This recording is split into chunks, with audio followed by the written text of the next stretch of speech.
Morning, guys. It's so lovely to have you at my house, be able to be outside on this lovely morning. I'm Sarah Calburn, And I am Dakalo Dyer. and our business is called ORI-daSa, which refers to ori as in origami. Ori in Japanese means folding. Dasa, Dakalo and Sarah, which also in Japanese means kind of geek. So, How perfect for you, Sarah, don't know. thanks very much. So, Sarah, you and I go back a long, We long do. way. We do. And I have watched you become such an incredibly talented and gifted person. You had the most remarkable architectural practice, and now you find yourself doing something even more remarkable. To me, I'm unsurprised. But how does it feel for you to have evolved so much over the years? It's an interesting move from architecture to origami. Not that, I haven't left architecture, I still do architecture. Origami, my grandmother and my mother, as I'm sure you'll remember, and your mother, loved making things. And my grandmother and my mother made all our clothes, they made our school uniforms, and they always did origami. So from a child, I had been doing what my grandmother termed paper folding. And then going to Japan in 2017, really, after 23 years of running my practice, really in a way kind of just gave me a vision into another way of living. I think combined with what's happening in this country at the moment, other futures are opening up. Also the time in our lives, coming up to 60, I very much feel this, that the future is not a given, and that one needs to investigate alternative creative futures. Origami is structural too. It's spatial. My imagination is totally spatial. I love ideas. Ideas make me excited, and I tend to spatialize everything that interests me. So we'll come to the actual products just now that are just decorating my gorgeous tea table and making it look so beautiful. And to me, there's a beautiful continuity between architecture and what you're doing now, because your architecture, obviously there's a science to it, but it was all about making spaces so much more livable and adding to your life. And what you're doing now is doing exactly that in the same sort of structural but beautiful way. Can you tell me a little bit about yourself and how do you fit into the picture? Let's first start with meeting Sarah. I'm not getting emotional. No, I met Dakalo's parents In a long time ago 96, yeah. and worked with them in Venda. When I was a lot older, when I was 25, I decided to study architecture at Wits. And so my parents, I think, were working with you on something with their NGO, and so they brought Sarah and I together, and she was very important in helping me with my architectural process. That's when Dakalo came to my house quite often. That's when we really got to Yeah, talk. that's when What sparked the idea of folding paper and putting globes underneath them? Before I started architecture, I did a BSc degree. I majored in microbiology and biochemistry at Rhodes. And that was not my passion at all. It was a very circumstantial thing. And then when I was done with that, I found the time to find what I wanted to do, and that thing turned out to be architecture. And so I studied it for a few years, but I unfortunately did not finish it, but that did not quite kill my interest and passion in it, dare I say. So while I was studying architecture, I found myself thinking, what other country in the world would I like to live in besides South Africa? And it turned out to be Japan.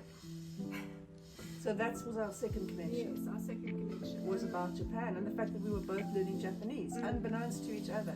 That's an incredible story, thank you. So tell us a little bit about what your products are so that people who are coming to the fair know not just a little bit about what they look like, but how they work and where they can use them and some ideas around that. This is a mini lamp, which will be a battery-operated table decoration lamp.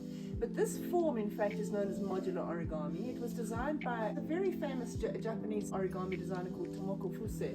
She's now in her late 70s. And she designed this. It's called modular origami. It's made up of 36 pieces that all interlock, folded to interlock, so no glue. It's actually designed as a sphere, a bit like the lamp you're seeing in front of you, which is a different folding pattern. But it's spherical, and the origin of these objects is the kusudama. Kusa meaning medicine and tama meaning ball, and they were originally very small, complex spheres, paper spheres holding aromatic herbs that women wore from their wrists. So I was messing around with origami one day about a year ago. I mean, this has only been going for about a year, and made a mistake, and out came the sea urchin shape instead of being totally spherical, and I loved it. And I thought, this is like a sea creature. It's like a sea urchin, like a shell. And wouldn't it be amazing if it was lit? And when they're lit, their character changes completely. And because we're in load shedding, you can't see that right now. But these lights, they come to life. This is where the idea of lighting them came. Then there was the challenge of finding all the different papers, finding out which papers can take water. This is a German paper, the plastic interlay, that can take ink.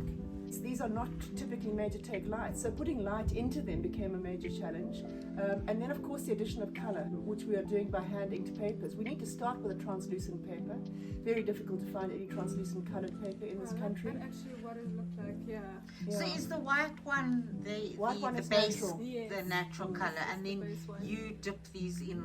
We paint them before we fold them. With a brush. Each one is hand painted. Each one is hand So that painted. sort of ombre effect is hand done Yeah. for Yeah. each piece. Yeah, That's so no two lamps will ever really be identical.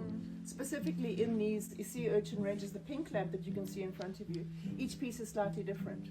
So when you buy one, really you are getting a completely unique hand painted product. They have an amazing resonance. The thing for me, which I find quite fascinating, is what happens when the light comes on inside the lamp. So when you see it now, it's a beautiful sculptural object, but it changes when the light comes on, so it has a sort of duality. And what that does sparks something in you, like it's either delight or calmness or curiosity. It does different things for different people. So my mom has one at home, and she says what it does for her is when she sees it on at night, it calms her down. In a dark room, so they Yes. can act like night lights in a bedroom. Just And they makes just you feel safe and relaxed, and you can go back to sleep and not worry about just its presence has that effect. So I think As it's you know, I own therapeutic, yeah. one. yes. And where's yours? And I keep mine, I usually put it on the dinner table and then switch off most of the immediate lights. Yes. Because I love eating dinner with an atmosphere. Yes. And so it sits on the table. Well, I Yes. put it on the table as part of the setting for the table. Ah. And it does exactly, your mum and I have a lot in common. It does exactly the same. And what's absolutely beautiful is by day they're gorgeous, and then by night it's as if you've got a whole new object. Exactly. It's like you've got two objects. Guys, so where will you be selling these? Where's your favorite place to be selling these? Well, we're very excited to be at the Handmade Contemporary Fair. For us, it is an absolute debut. I mean, I've been at those fairs in the past. They're wonderful events. People are excited about what they're seeing. We're very excited to have people see the range. What we found is that when people see them, they love them, and they love them much more than seeing them in a photograph. They're the kind of object, a bit like a building, I guess, which you only really know from being in or from being with. Yeah. Thank you. It's lovely to have you at the table with me, and now we are going to have a cup of tea and one of my famous biscuits. Thanks so much. Thank you for having us, Lesley, and we're really looking forward to be part of the Handmade Contemporary